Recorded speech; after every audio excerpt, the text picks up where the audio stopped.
In 1994, Wes Craven went back to the franchise he created, Nightmare on Elm Street, with the film New Nightmare.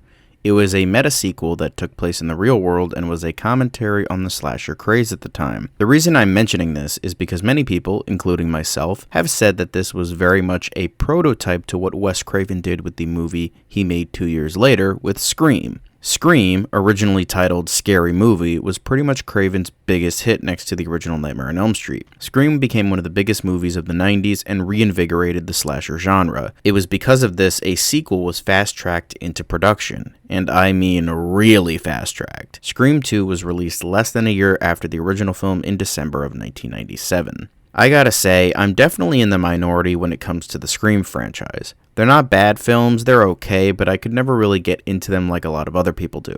The first Scream was a decent flick, making fun of slasher film cliches in an entertaining and fun way. It's all in good fun, it had some decent comedy, some decent kills, and a good twist. However, one of the biggest gripes I have with the original is that it's extremely dated and not in a good way. It just felt way too 90s and it just becomes unintentionally funny to me. I think a film I'll be reviewing later did the whole dated thing better. Moving on. With the sequel, it's much of the same, but this time it's making fun of sequels to horror films and franchises. I will say that I haven't seen the franchise in a while, so this might not be my best review, but from what I remember, all the Scream films I've seen, I have yet to see 4, were just kinda eh. Scream is fine, Scream 2 is fine, and Scream 3 is fine. None of them are incredibly interesting or memorable to me personally. Apparently, Scream 2 also went through a bunch of production issues, like the ending being leaked, so they had to reshoot a bunch of new scenes, with Craven rewriting various scenes on the day of shooting. That could explain as to why I might not like this film that much, but that doesn't explain as to why I don't really like the first as much, nor do I think the third film is that bad. In all honesty, I think Craven already perfected the idea of the meta movie with New Nightmare, and I think 22 Jump Street did a better job of making fun of sequels, ironically starring Johnny Depp. I know I'm not getting incredibly specific with this review in regards to the second movie, as this was more of an outlook on the franchise in general, but from what I remember, I do like the film. I thought that the characters developed a little better, I thought Liev Schreiber's character had a good arc, and the twist involving the killers was okay from what I remember. The side characters were kind of bland and it never really goes as far as it could have in many areas. However, it's still an okay movie, but this is coming from someone who was never a big fan of the franchise itself. Sorry for the disappointment. Happy Halloween, everyone! Bit of a weird one to close out the month, but this was just happenstance as it was the latest review I did as an order of release date when I first uploaded them. So this is the one we got stuck with for Halloween. Not like it's a super bad thing, but wish it was a little bit better. But even with this, I rewatched it and it definitely improved for me. After watching how bad this fucking franchise can go with Scream 5 and refusing to watch the latest installment that came out earlier this year, I decided to go back to the Scream film I did review. Try to ride that algorithm despite being 7 months late. Oh well.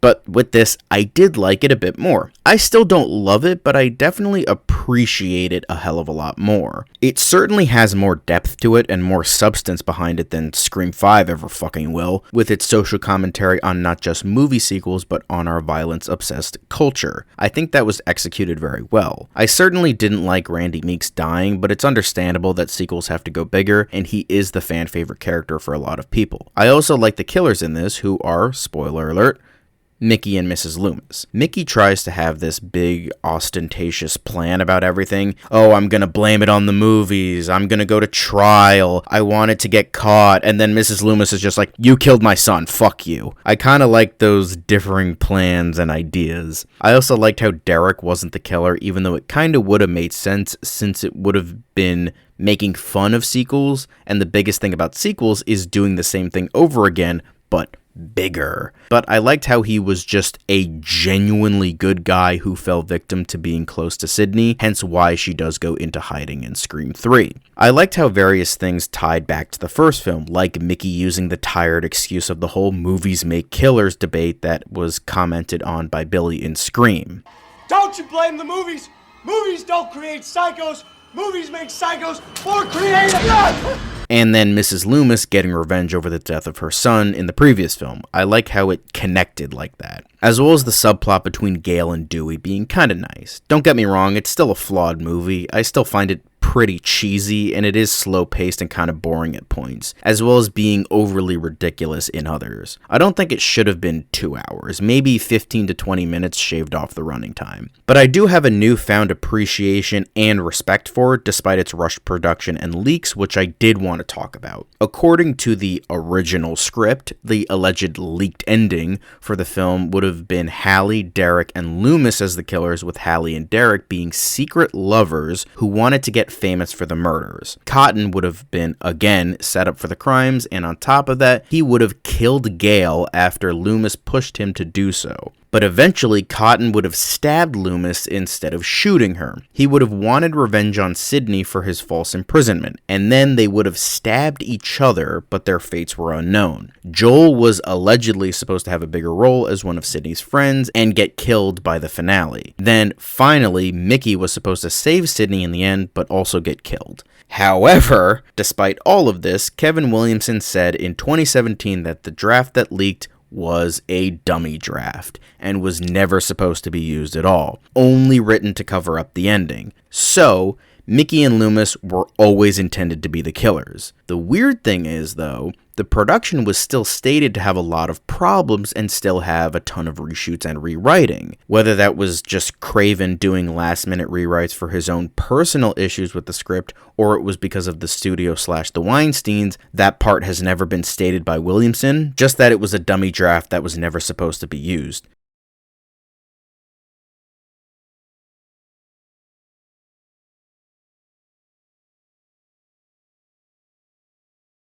But, does that Derek and Hallie part sound familiar? Well, let's see if this rings any bells.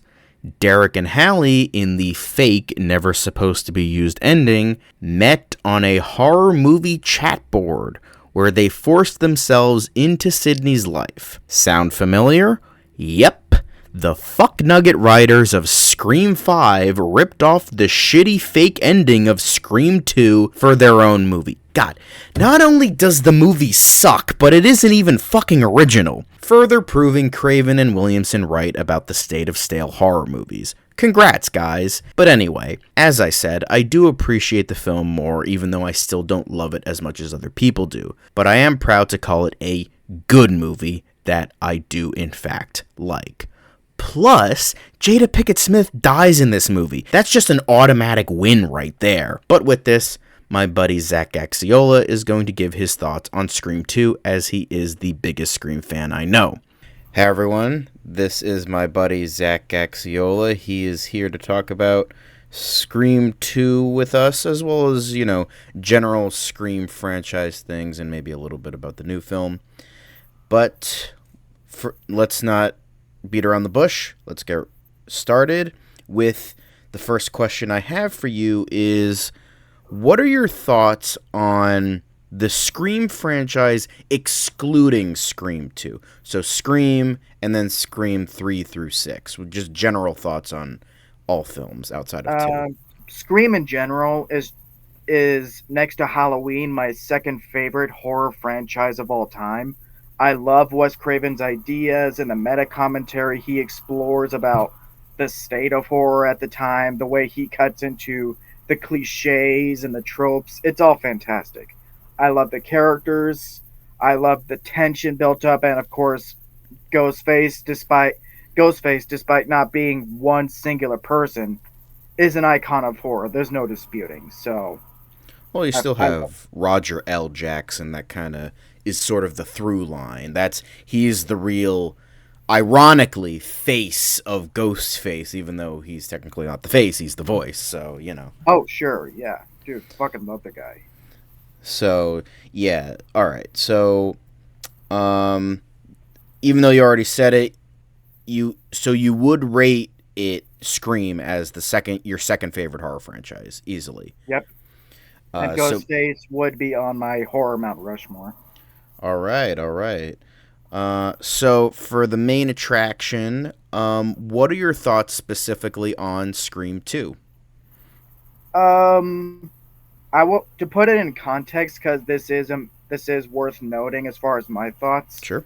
For a franchise that I at least think has no bad movies whatsoever, Scream 2 is my least favorite of the series, but as I said, for a franchise that I at least think has no bad movies, it's still pretty damn good. Mm, Some things feel a little on autopilot, especially with how they continue the dynamic between Dewey and Gale. But the heart of the movie, really, for me, is how they explore Sydney's character, how guarded she feels emotionally, the mm, trust issue she has, especially with her boyfriend. But she's not weak. She still has that fighter persona. You know, she's still willing to stick her neck out there for the people she cares about. And yeah, I so even though it's my least favorite of the series, I still love Scream 2. It's an awesome movie. so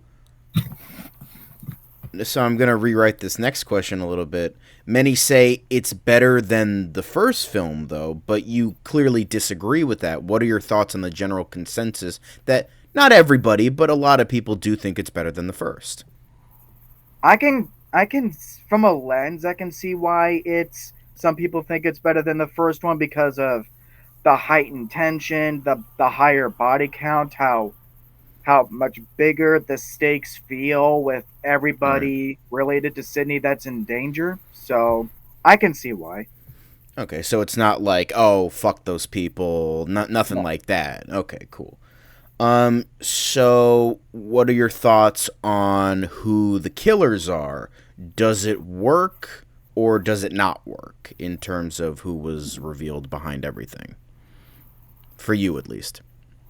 Me personally, I was shocked by every single killer reveal in the franchise because I'm not one of the because I'm an easy sell as far as who done it's and Right. mysteries and all that. So Mickey especially I didn't see coming because there's a lot of criticism for how there's like a whole 45-minute chunk where he's not in it. I think that actually works because You it kind of helps forget those about him.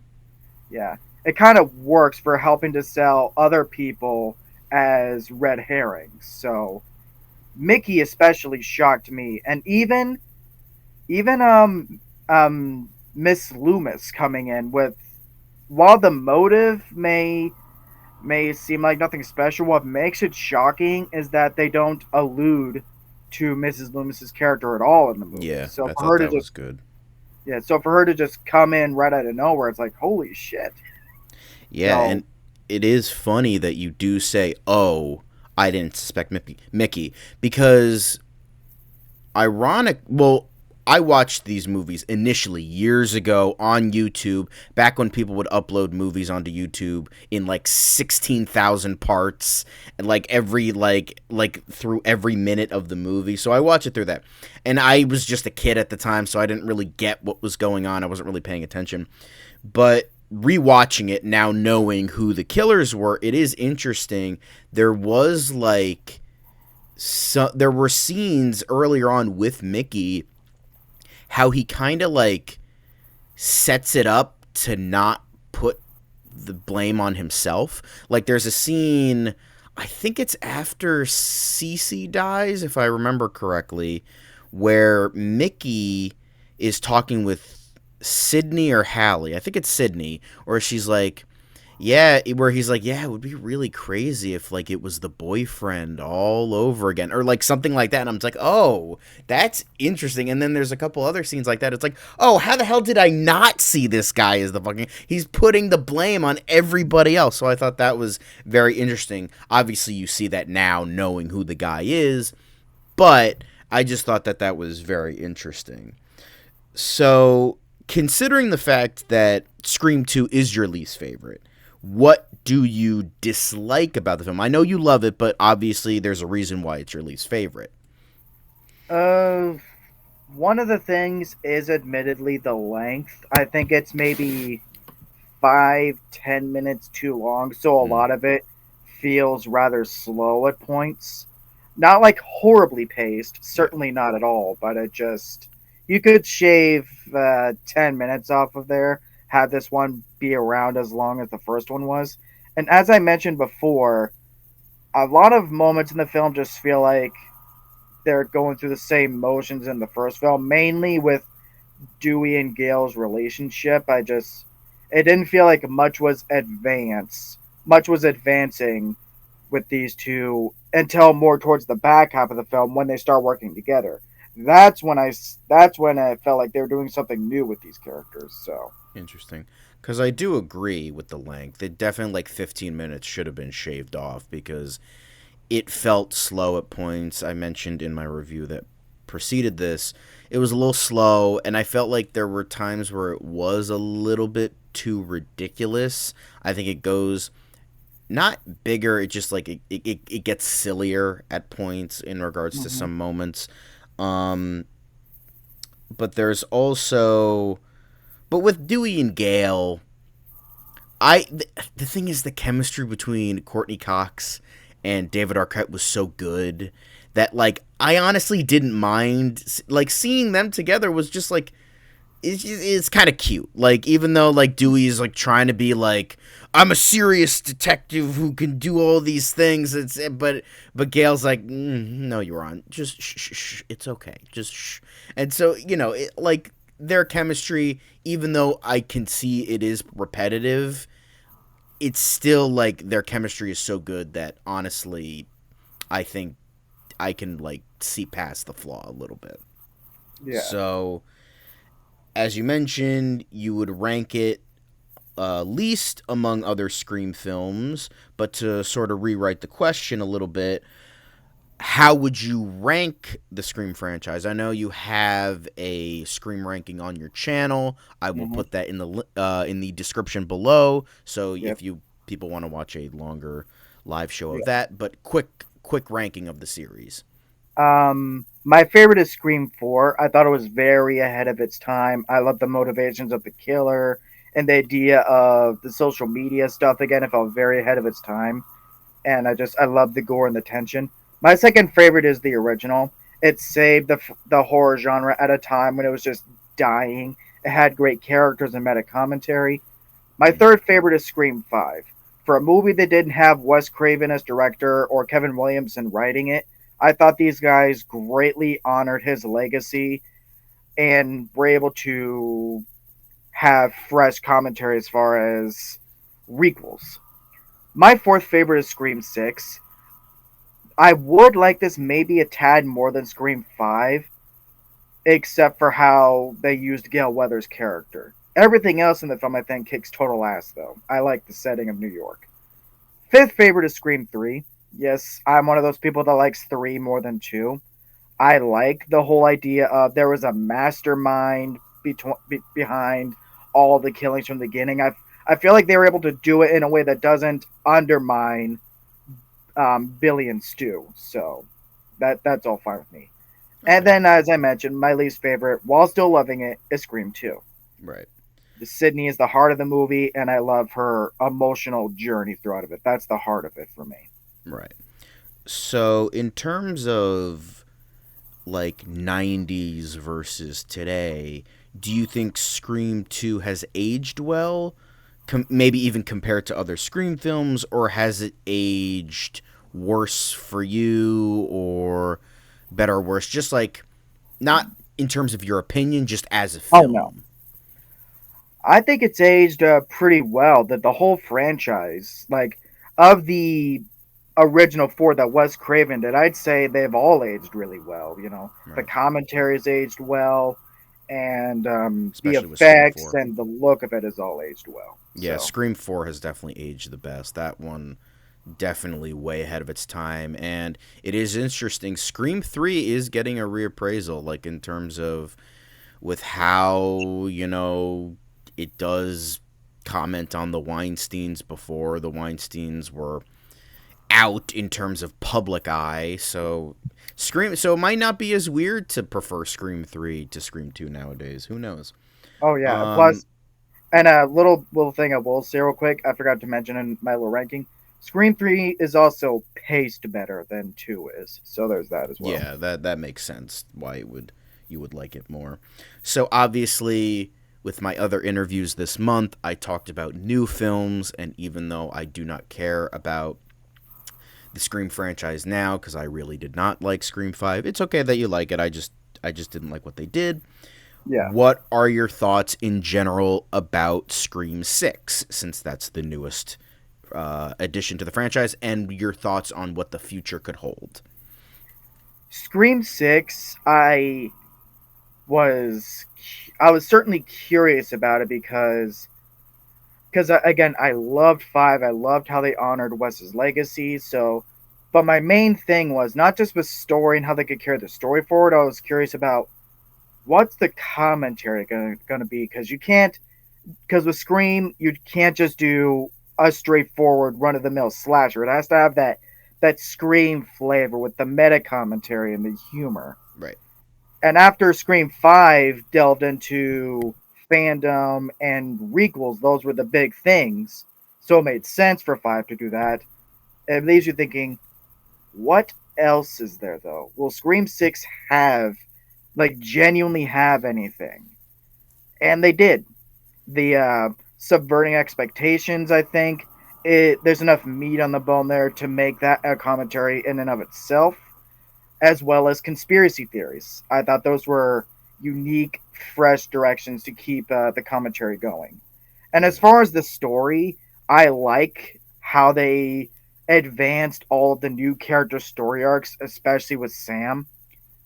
As I mentioned a bit earlier, I like Gail Weathers in this movie later on. I just don't like her initial scene, because there's something in Scream 5 that I loved. It's a heartwarming scene for her at the end where she's like, the killers, those fuckers can live in anonymity. I'm gonna write a book about Dewey, a great man who did a lot of things for this town.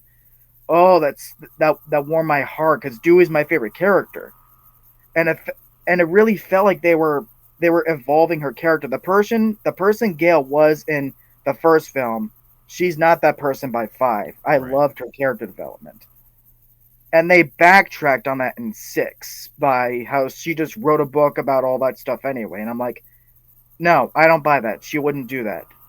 And I hated that. Yeah. She has good scenes later on, but yeah. And even the killer reveals. A lot of people say, "Oh, it's just Scream 2 again, family wanting revenge." I don't mind it, so long as you make the killers and the characters interesting and intimidating. Then, just on execution, I don't mind it. But As here's far the as thing. Oh, sorry. Continue. oh no, you can go. So, but here's the thing, though, and I'm pretty sure we talked about this in like hangouts and stuff like that. Every single fucking movie outside of Scream 4 and 5 were about revenge. Exactly. In the first film, Billy was getting revenge on Sydney for her mom ruining his family. In Scream 2, obviously, it's about Mrs. Loomis getting revenge on her son for, Sydney killing him. Mm-hmm. Scream 3 is about Roman getting revenge on Sydney for having the life he didn't have. So the fact that, like, people are like, oh, it's Scream 2 again with revenge, well, that's just silly, because all the other movies are about revenge. And I'm sure we did kind of get a little bit of revenge with Kieran Culkin's character, or Rory Culkin, I forget which Culkin was in Scream 4. Mm-hmm. How he kind of got revenge on Kirby a little bit, because she didn't fuck with him for like most of their high school career, and then all of a sudden they have a few interests. Now she wants to fuck him, so it's like he's like, well, fuck you. So there is a bit of revenge in there. So Exactly. honestly, it's more Scream 6. Even though I hated Scream 5 so much, I don't intend to watch it. Maybe I'll get my own head out of my own ass and eventually watch it. But the fact that Scream 6, oh, it's about revenge, is just reiterating what came before. Yeah, because all of them except Scream 5 was about revenge. So, that's a very ridiculous criticism, if I do say myself. But anyway, so obviously, final question. Would you recommend Scream 2? And in terms of the newest film, would you recommend Scream 6? Oh, certainly recommend Scream 2. As I've said before, there is no bad Scream movie in my opinion. Even me being the Halloween guy, that's my favorite franchise. Scream is definitely the most consistent horror franchise as far as quality. Yeah, you may have some people that do think there's some bad ones, but for the most part, all the movies are well regarded. So certainly would recommend Scream 2. It has a great emotional arc for Sydney. And Scream 6, I was kind of harping on my negatives a little bit for that portion there, but going into my positives, as far as recommending it, it has a great setting in New York. Ghostface is awesome and badass. The kills are brutal. It has some fresh, subversive twists throughout the first and second acts that keep it new, even though the third act goes into the more familiar stuff. So, yeah, I would totally recommend Scream 6. Aside from my personal harp against how they use Gale Weathers, it is otherwise a film that kicks major ass. I really liked it. So, total recommend. All right, awesome. Thank you for your time. I'm glad that in terms of new films, you're the only one that gave a positive review, since all the other ones were terrible remakes of either mediocre or good films. So it's nice to see that Halloween, we got, in terms of the video for Halloween, we got a positive review, and it ended positively for this month. So happy Halloween, everybody. I'm going to keep saying it, but I don't care. Happy Halloween. Happy month of October. Can't wait to see you guys for next month with Post Monster Madness and any other videos I come up with. See you later. That's all for Monster Madness VII. See you next month for Post Monster Madness, and then next year, hopefully, for Monster Madness 8. Happy Halloween, guys.